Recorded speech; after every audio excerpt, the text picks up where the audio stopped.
Hello everyone, I hope you're all having a fabulous Monday. Today I'm coming at you with our weekly Minks Monday Q&A. Before we get started, let me share the bag that I'm currently rocking, and that is my Louis Vuitton Neverfull MM in the monogram canvas. Alright, so grab your coffee, grab your tea, let's start your workout, let's go to work, let's do your laundry, whatever it is that you do, come join me. We have some awesome topics to cover today. Starting with the first question from Salita Winnington, hopefully I said that correctly. How do you decide to finally sell a bag that is popular with everyone, but for you, it's okay? I love my Speedy Bandolier 25, but every time I use her, I get that feeling that she just isn't for me. And my dilemma is I'm going to regret selling this bag when I see it all over YouTube or Instagram, not remembering that it just doesn't fit my lifestyle. It's like a child that doesn't want a toy unless another child has it. I only have 4 Louis Vuitton bags, and I hate the thought of selling a bag that is very hard to come by right now, but is that a reason to hold on to her? This is an awesome, awesome question, and I know exactly what you're talking about, and personally for me, it is not a reason to hold on to it. And I say that because, when it comes, especially when it comes to the Speedy Bandolier 25, I know myself, I rave about it all the time, and there might be other Instagrammers or other YouTubers that are just like, this is the greatest thing since sliced bread, and that's awesome, but at the end of the day, it's whatever works out for you and your lifestyle. And if the bag brings you joy, if it makes your heart sing when you use it, and if for you it's kind of just like, oh, it's all right, but it's nothing special, then, I would end up selling it and putting that money towards a different handbag, something that you will absolutely love, and not because it's a popular handbag or not because it's trendy or anything like that. And I myself have, I have also kind of had the same thing come up, I guess, although I never owned the item for more than 30 minutes, and that's the Gucci Soho Disco.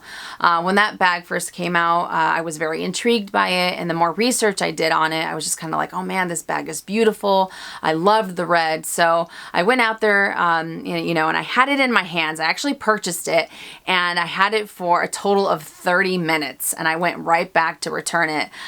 So like I said, it's not really the same thing as you, because you've had this item and you've used it. But for me, I was just kind of like, I don't know. I really like it. I love the idea of it. I think it's fantastic, but it's not necessarily for me.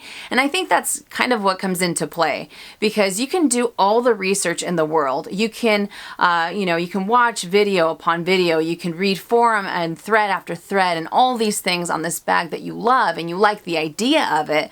But when it comes down to it, when you own it, it might be a completely different sensation. It might be a completely different experience to where you're just kind of like, you know what, I feel a little bit underwhelmed with the bag. I don't see the hype. It doesn't work out for me. And that's definitely okay. So I wouldn't think twice about it, and definitely take your time if you decide to sell it, because the last thing I would want anyone to experience is, seller's remorse or anything like that. But once you detach from it, I would just put that money towards a different bag and something that you love, and just because things are popular doesn't necessarily mean that they work out for everybody, So that's what I always try to remind myself, because there's a lot of bags out there that a lot of different people are just like, oh my gosh, this is awesome. This is amazing. Why don't you have one in your collection type of thing? But then when I look at it and when I go to the boutique and I try it on, I'm just like, no, it's not for me, it's not for me, and I end up walking away from it. So don't feel bad, and hopefully that was able to help, but follow your heart, whatever you decide, and that way you can feel really good about your decision, whether you decide to keep it or whether you decide to sell it. So hopefully that was able to help. Next question from Addie 2009 BM. I'm planning on buying a Speedy Bandolier Damier Ben for my first big deal luxury bag. Yet I have the fear that I'll get mad at myself for spending all my hard-saving money on a bag. I'm kicking myself back and forth because I really do love handbags, but afraid to get disappointed at myself or the bag itself. This is another awesome question. And when it comes to buying luxury handbags, I myself have questioned my sanity. I know I did that with my Jumbo. I was just at the checkout and I was just thinking, what am I doing? What am I doing? I felt like I was hyperventilating and I felt like I was sick to my stomach type of thing. But then what kind of calmed me down is kind of like what you said. I love handbags. You know, I've loved handbags for as long as I can remember.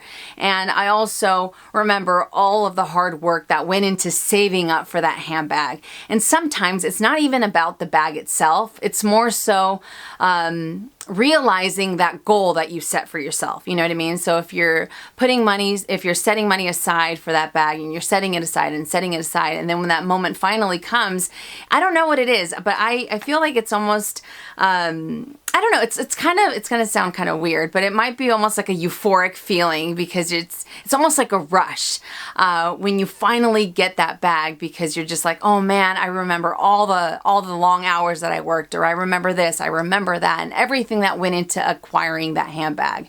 But the way that I see it is that if you love it, then go for it. Why not? Life is too short. But I also want to say that if you have a little bit of, if you're hesitant on it, or if something doesn't feel right, kind of like what I talked about with the first question, I would just take your time until you feel comfortable, with that purchase. That way you don't have any regrets. That way you don't second guess yourself or anything like that.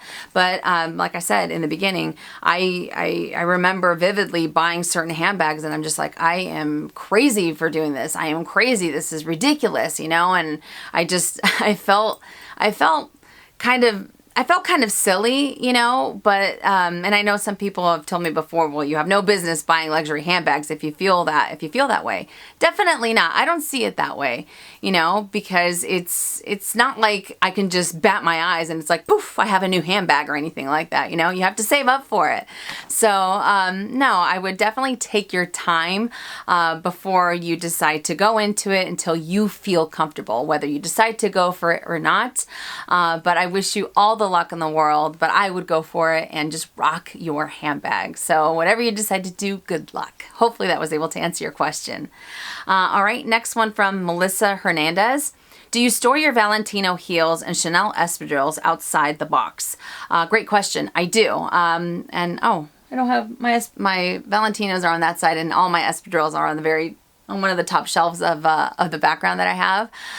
And that's really because once upon a time, many, many, many moons ago, I still have them, but I have these plastic like shoe boxes that I end up putting all my Vans in so I can throw away the boxes. But many years ago, I decided to put a pair of leather shoes in them, and I forgot about them. I didn't really think about them or anything like that. And when I went to use them, the leather was like, it looked like it was falling apart, like it was disintegrating before my very eyes. So I know that I want the leather to breathe, because the Valentinos have leather and the espadrilles have leather. So by letting the leather breathe, you don't have that happen. So it's always outside of the box, because I learned my lesson with those shoes. It was so bad too. I'm like, what the heck is this? I felt like it was just, I don't know. You know what I mean? It looked like, it almost looked like a cartoon, like termite or something that went up the shoe, and then you just saw the sole of the shoe fall. I don't know, but I will never forget it. So yes, make sure you leave them outside of the boxes so that the leather can breathe. So hopefully that was able to answer your question. Next question from Aileen Marotta. Is it okay to keep using luxury items even though you have them for sale while you wait for them to be purchased? I don't see the reason to bench a bag for however time it waits to get sold. This is a great question. I know exactly what you're talking about. However, I do see it a little bit differently, only because, for example, when I end up selling something, I detach from it completely, and I end up benching it, as you put it.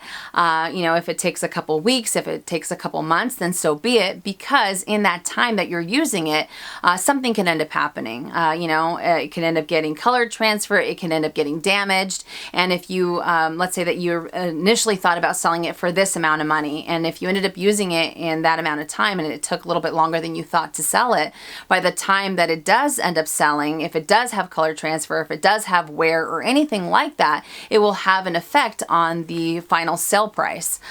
So like I said, when I sell something, I detach from it, and I really want the next person that owns the item after me to have something in great condition. I want it to be in as great condition as possible, so that way they can enjoy the item, and I also know that you know, it won't have a huge impact on the price that I end up selling it for, or anything like that. So that's just food for thought. Like I said, we're all open to our own different opinions, but I just see it a little bit differently.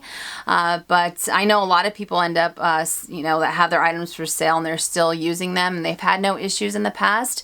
But like I said, for me, I would just end up detaching from it, setting aside, and not using it, because I also feel that if you're still using it, maybe you still really like the item. You know, that's something else that might be weighing in if you really want to sell it or anything like that. So to each their own, but those are just my 2 cents, and hopefully that was able to help. Next question from Erica Dimples About Life.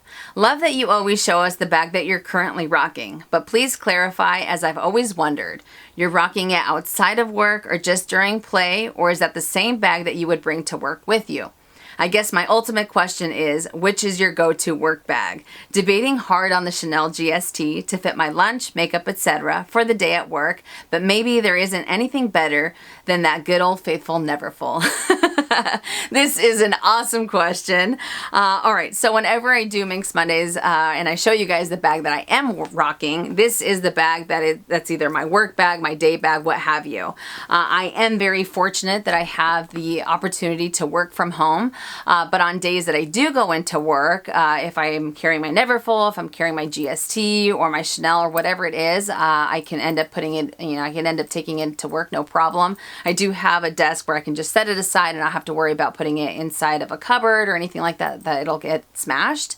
Plus it's also a very casual atmosphere or environment, so I don't have to worry about it being a little too flashy or anything like that either. But on days that I have a ton of paperwork that I have to take in, I feel like I end up going more towards the Neverfull, just because, I mean, it's an awesome, awesome tote. You know what I mean? It's very comfortable. I can fit all of my manila folders in here in a row, no problem. I can also see everything at a glance, and it just makes it so much easier to carry everything with me. So for me, if I was to have a dedicated work bag, it would be the Neverfull. You know, like I said, on the days that I need to carry a lot with me, that's the one that I'm just like, okay, I gather everything up, and 99% of the time, that's the bag that I end up going for, you know? So I have all my paperwork, I have my iPad, and then I have my snacks. Like I have, I have baby carrots, I have baby cucumbers, and I just have a mess in my bag. One of these days I should do a what's in my work bag so you guys can see all the chaos that's going on in my handbag. But no, for me, I love the Neverfull. Very easy, you can see everything at a glance.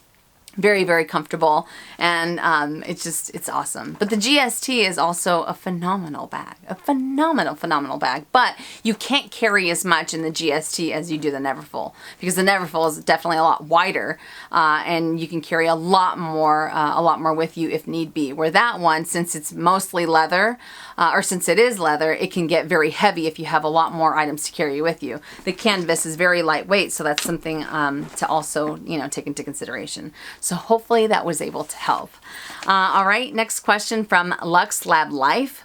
We all know everyone has their price limit for handbags. Some of the price points of luxury bags can make me say WTF, even if they make my heart sing like a Disney princess waiting for her prince. I love that.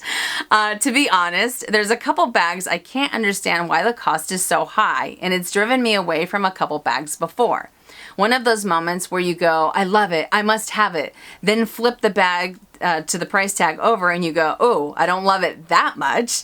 Are there any bags you've considered purchasing but backed out when you saw the price? I absolutely love this question. Yes, there is one in specific, and that is the Chanel Trendy CC flap. When I was at the boutique and I was checking it out, I was just like, oh my gosh, this bag is beautiful. And I'll insert a picture of it right now.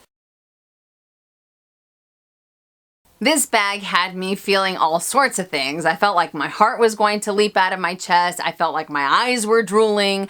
I felt like, oh my gosh, this bag is perfect. It's gotta be mine. It's gotta be mine. I like the silhouette that it has, you know. It reminds me of a bag from like the 1940s. Very, very classy, very chic. But when I was told the price, I was just like, no, there's no way. There's no way. It's not even a classic flap, you know, because I'm always thinking the classic flaps are the ones that are most expensive. The same size that I was looking at then, the Trendy CC retails for $7,000 here in the States at the same size that I was looking at, because there are different ones. But I was just like, oh my goodness. Oh my goodness. And I felt a little heartbroken, you know, at the moment. I'm like, ah, that sucks. You know, I thought this was going to be my next bag, but I couldn't, there's no way I couldn't do it myself, you know. And it's not judging anyone that has that bag, because it is jaw-droppingly gorgeous. It is such a beautiful, beautiful bag. But the price point was a hard pill to swallow if I was going to go that route.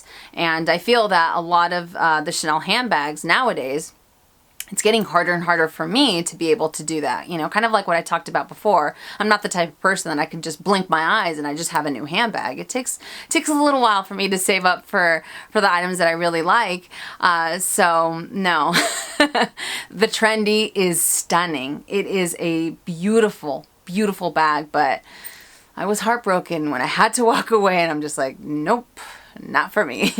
But this is an awesome question. I would love to hear your guys' thoughts. Are there any bags that you know, that you felt the same? You're just like, this is it. This is the next bag. It's like gleaming. It's like calling your name from what's it called? From the shelf, and it's saying, buy me, buy me. And then you find out how much it is, and you're just like, no, stay away. I don't know, but I would love to hear your guys' thoughts on this, because I feel like we all have that one bag that we're just like, if it was a little bit less, you would be mine.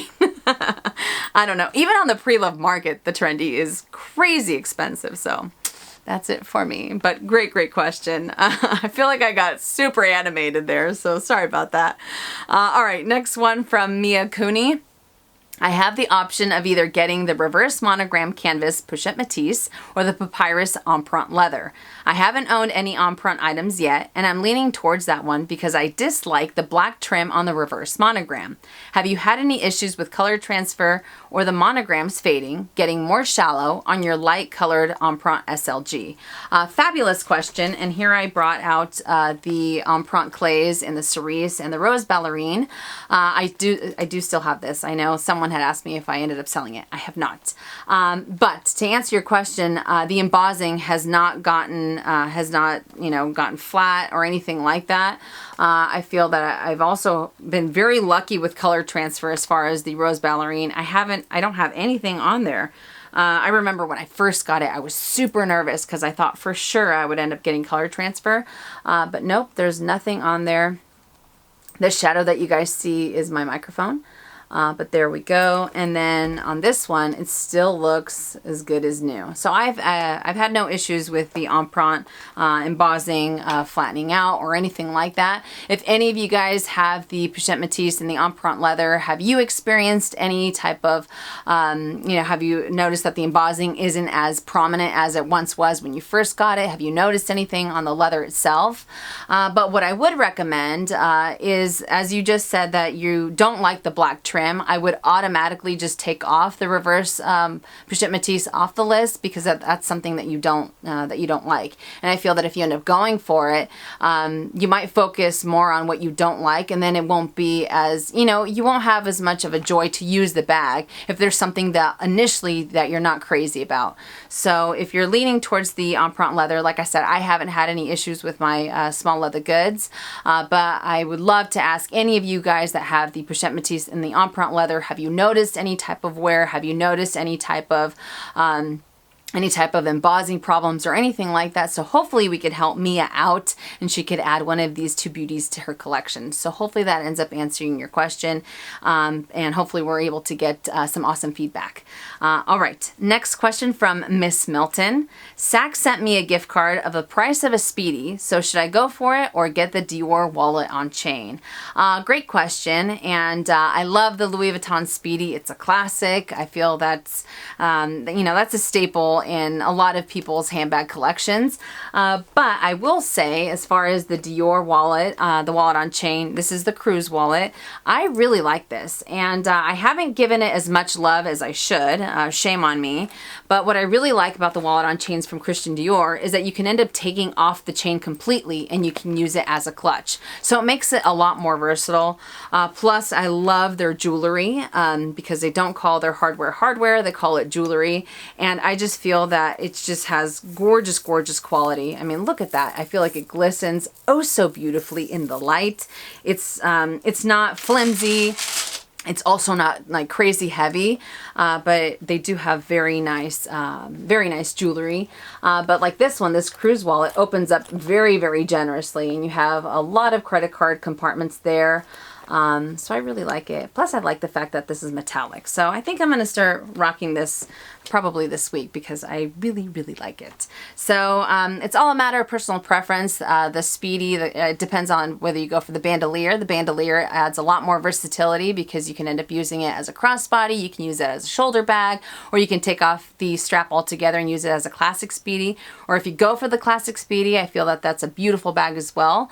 But the Dior wallet on chain is also incredibly versatile. So it's a matter of what you want to add to your collection. So hopefully that was able to help. And the last question from Pooja Gupta, hopefully I said that correctly. Can you please suggest some bags if you're planning to purchase demios print from Louis Vuitton? Great question. I absolutely love the Neverfull MM and the demios. It's one of my almost forever pieces. I think it's gorgeous. It's very easy to use. And let me insert pictures of 3 pieces that I think are fabulous additions to any collection in the demios. And I will insert those right now.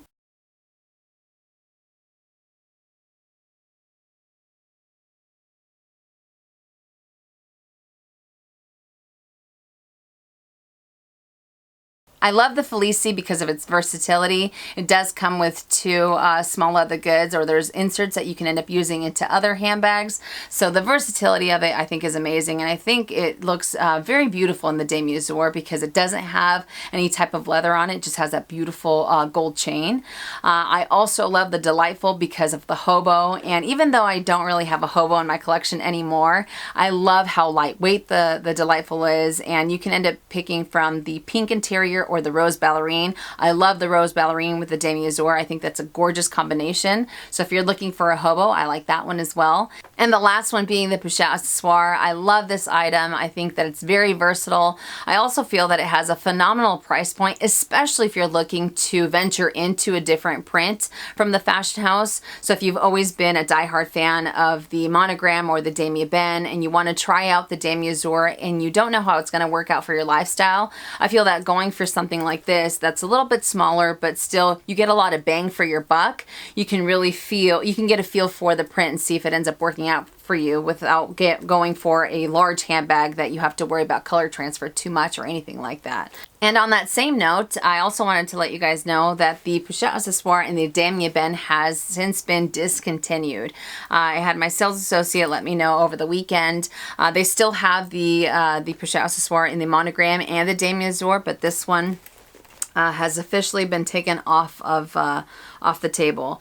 It kind of bummed me out because I think that this, like I said before, is such a great item, and you can really use this in so many different ways. So hopefully it's something that they introduce later on, within a couple months or maybe within the year, or maybe they end up replacing it with another item that is absolutely fabulous. But I'm crossing my fingers that they don't end up doing that with the monogram or the demios. So I just wanted to pass along that information that yes, the Damier Ben pochette accessoire has since been discontinued. All right, you guys, so that does it for Minks Monday Q&A. I hope you enjoyed it, and I hope I was able to help. And as always, I welcome any of your guys' opinion.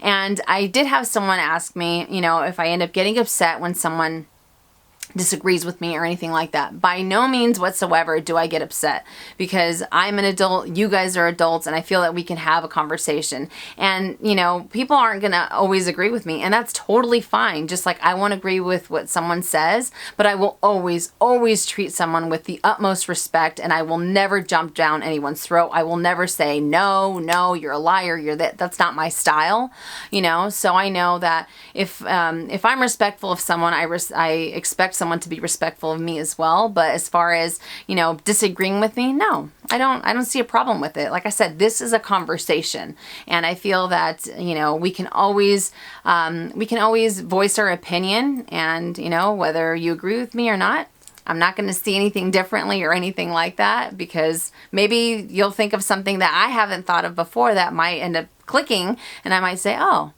yeah, maybe I do agree with that, or whatever it is. So no hard feelings about anything. You guys can always, always give me your opinion on whatever it is that we talk about. All right, so for this week's lineup, now I know I failed last week because I did have Robert to myself for a few days, and it was so incredibly wonderful. And I feel like time stops when I'm with him. So if I can have him all to myself, I will definitely take advantage of that. But I do have my Valentine's Day reveal for you guys tomorrow. I'm going to try to get out.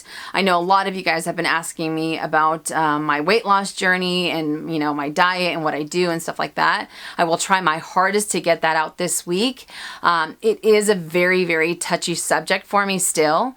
So I have to, you know, I really have to focus on what I'm going to say without turning into a mess and start crying or anything like that, because hopefully I can help someone out there. Now, I also have another video that I want to do. I don't think I'll have the opportunity to do it. It might have to go towards next week. But regardless, you will see me again. So thank you guys so much for watching. If you enjoyed this video, please give it a thumbs up. If you haven't already and you would like to, please subscribe to my YouTube channel by clicking on the red button down below and hitting that bell so you're notified when I upload videos, which is anywhere from 2 to 3 times a week. And I will see you guys later on. And as always, make it a fabulous day or not. The choice is yours. Have a great day, you guys.